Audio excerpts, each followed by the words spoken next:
morning, good morning. So ano naman po ating gagawin? EUV, wala daw preno. Wala kasama. Wala, absent aking batos sumasali sa karera ng bike yun. Anong bang istorya nito? Malalim ang preno?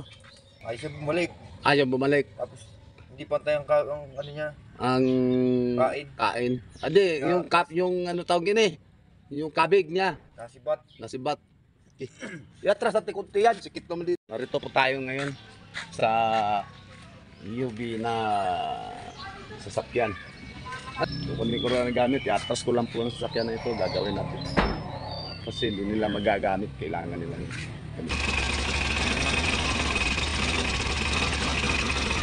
Testing mo muna kung nabalik na agad. Gana naman yung vacuum mo. Ayaw pa rin. Magal pa rin. Ha? Ano yan? Ilaw niya, pre. Oo. Sige, dapat ulit. Tagal bumalik ha. Ba't yan, ganyan o? Kasi ba't din sa Preno? Oo. Pantay. Kaliwa nga, kaliwa. Hindi, wala yung pakialam yung kailangan manabalik ng agad. Sige. Dati hindi ganyan yan. Yun nga, baka nagkatago sa ilalim. Hindi. Tingnan ko nga.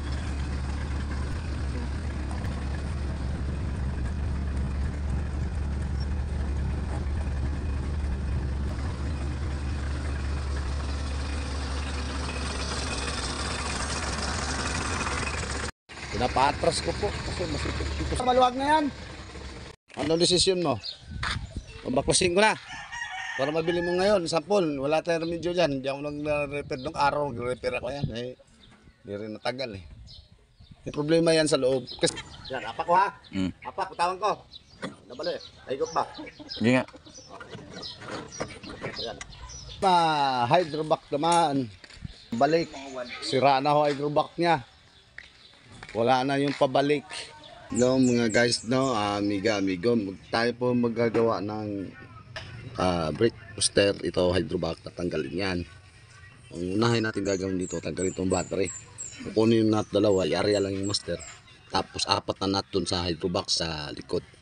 Hindi naman ito masyado mabusisi, medyo maluag naman ito. Yan po, tinanggal na yung battery, i-area lang natin yung master.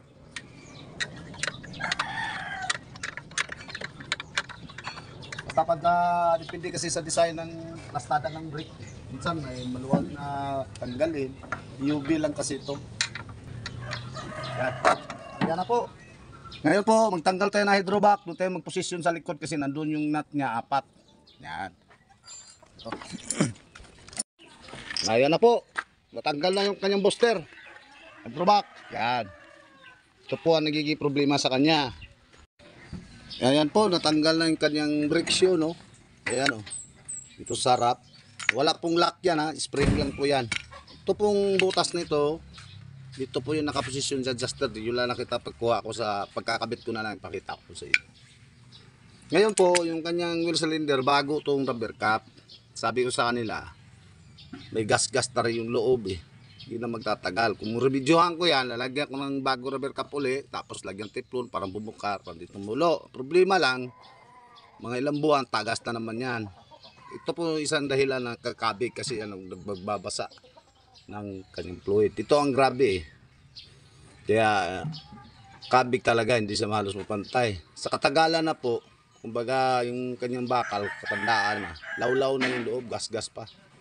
Yan po, tatanggalin ko na ito wheel cylinder. Ang request ko, papalitan ng bago para pang matagalan. Ayan po, sa kabila naman tayo, no. Ngayon po, tatanggalin ko lang itong rekta, 2 nut lang yan. Cover, tapos kuha na yung ram niya, no. Pati yung spindle, kasi tatanggalin ko yung lock nut dito sa bearing. Rekta lang natin kasi magtanggal pa yung ram, mamaya, stack up yung ram. Tatagalan lang tayo. Okay. Ayan na po, natanggal na, no. Ayan yung gulong, oh. Kasama yung brake drum, saka spindle.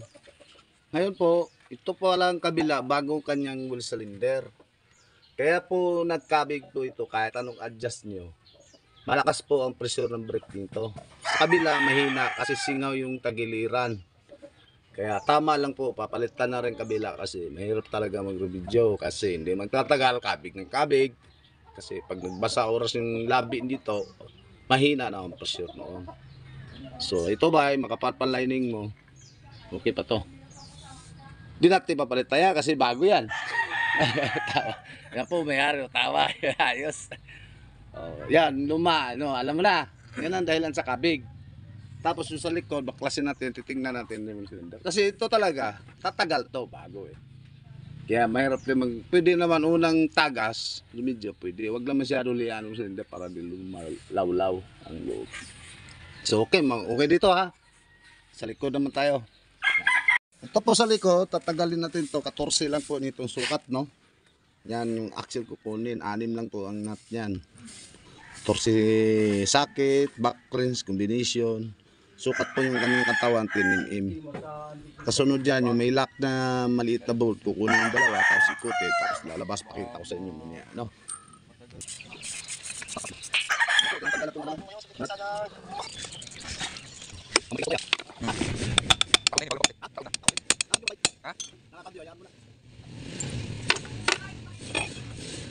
Yan.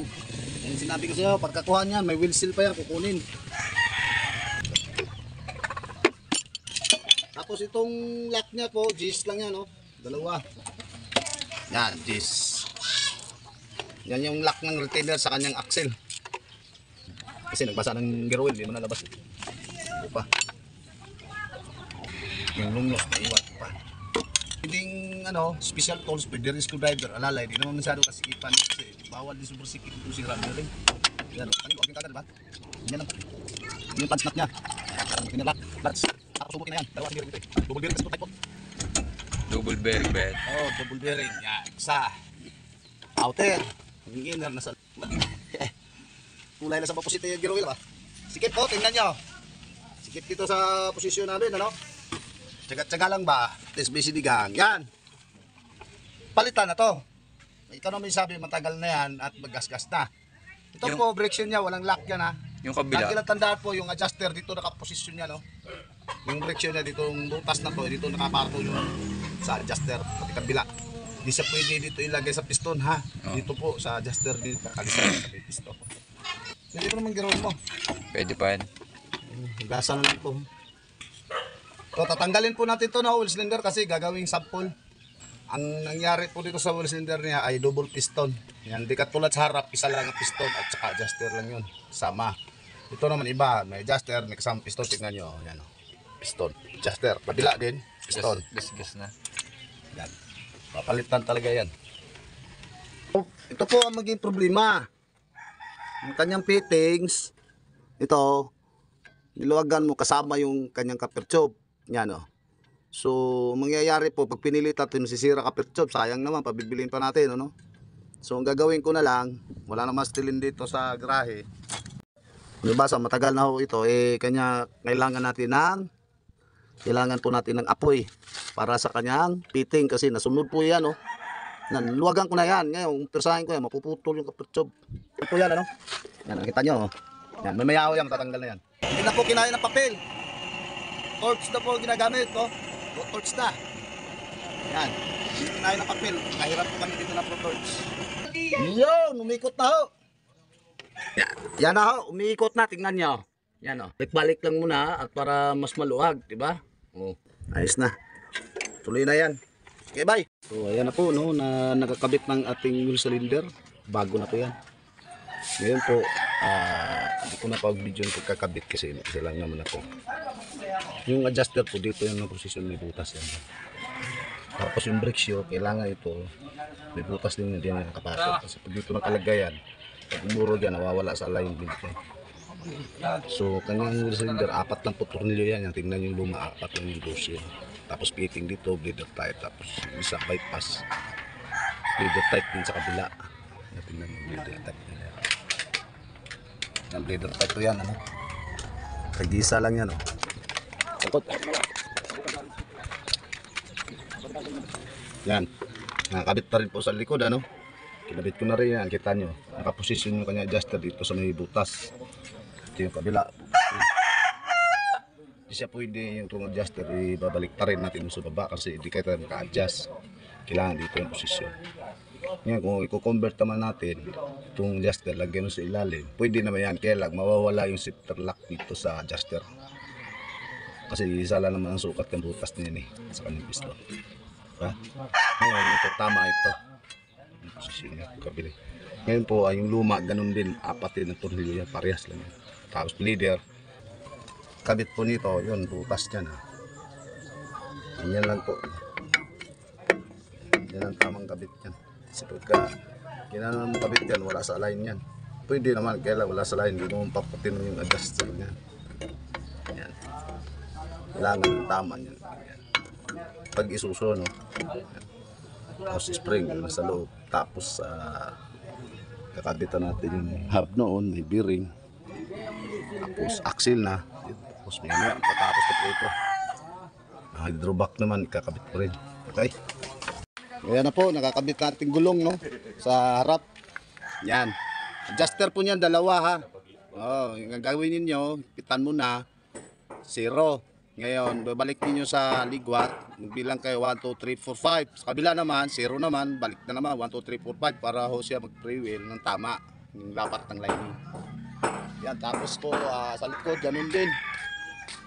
Yan, nakakabit na rin po. Pasensya na kayo, din ako ng video ng mga gusto kung ano kasi mag-isa ako, wala yung aking batos, alalay.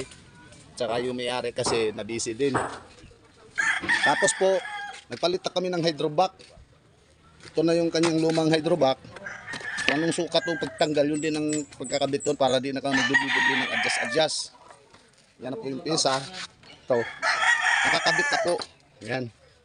So ngayon, i-road test na lang yung ating kaibigan, yung may-ari, no? Nasaan kayo takip dito, bay? Yung radiator? Yeah, start mo na. Manipis na ng preno. Yan guys, mga amiga, tapos na. May bleed na, may preno na rin yan. Hindi pa na testing nga lang. Panda rin pa lang yung may-ari. Ha? Baba nyo ho. Pero sabatin mo muna. Teka lang, alisin ko lang yung kalso. Yeah. Okay. Bye mga. Ayan po, i-rotis lang niya muna, no? Rotis mo muna sa labas. Ayan o, ganda rin. Ayos naman eh, oh. Oh. Bago pa yan? Oo naman, pag mainit na. Tataas pa yan, bila. Tataas pa ng kunti yan. Hindi ba pa doon? Tataas na yun, maganda pa yung maganda yun. Oo. Tapos yung pedal niya, nabalik na agad. Kasi kung anong reklamo niya, pwede ko pa i-adjust kunti yan. Naalala ko lang kasi pag natagal malayo, dinikit ba, nakatukod. Kailangan kasi may play yun. May play ka ba yun? Oh, meron test mo na yan ha. Okay, tayo pa yung kalso. Oh, malakas na yan ha. Whoop, whoop. May kalso lang. No. Tapos yung pedal mo, nabalik na ha. Yan, oh. Kita nyo mga amiga guys. Oh, yan, oh, nabalik na. Kanina, hindi yung nabalik yan. Ito sa akin, maganda yan, may play. Oh, dapat may play. Okay. Ayan po, finish work na po. Ito po may-ari. Oh. Ayos tayo dyan. Oh. Finish work. Shout out kay Felix Car. Ayun, Felix Cardo. Thank you, thank you. Bye-bye po. Ganito na lang ang aking video.